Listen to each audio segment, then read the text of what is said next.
একটা বাক্য বোর্ডে লেখা আছে, দেখাই যাচ্ছে। ম্যাক্সিমাম লোকই বাক্যটাকে ভুল করি আমরা। বাক্যটার মধ্যে দুটি ভুল আছে, একটা চোখে দেখা যাচ্ছে আর একটা চোখে দেখা যাচ্ছে না। চোখে দেখা যাচ্ছে এটা গ্রামাটিক্যাল ভুল। ফার্স্ট দেখা যাক কি সেটা। ডিসকাসের পর নর্মালি আমরা ম্যাক্সিমাম লোক অ্যাবাউট বসিয়ে ফেলি।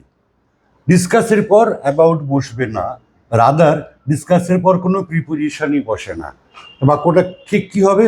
Let's discuss the fastest way to improve your basic English. আর যে ভুলটা চোখে দেখা যাচ্ছে না সেটা হচ্ছে এটা, আমরা ওই 21 দিনে ইংরেজি শেখা, 3 মাসে ইংরেজি শেখা, এই ফাঁদে বারবার পা দিয়ে ফেলি। আরে ভাই, একটা বাচ্চারও, শিশুরও মা ডাকতে প্রথমবারের জন্য 6 থেকে 7 মাস সময় লেগে যায়। যদি কোনো দ্রুত বা নিরাপদ পদ্ধতি থাকতো তাহলে কি মা আগে বাচ্চার মা ডাকটা শুনতে চাইতেন না? এর থেকেই বুঝতে পারছো বিষয়টা কীরকম। আর কেউ কেউ তার পরিশ্রম দিয়ে, অভ্যাস দিয়ে ব্যাপারটা তাড়াতাড়ি করতে পারে, তা বলে 21 দিন বা 3 মাসের মধ্যে ইংরাজি, এটা বড় বাড়াবাড়ি হয়ে যাচ্ছে। এবং যে করতে পারে কিছুটা আগে, ওটা তারই কৃতিত্ব।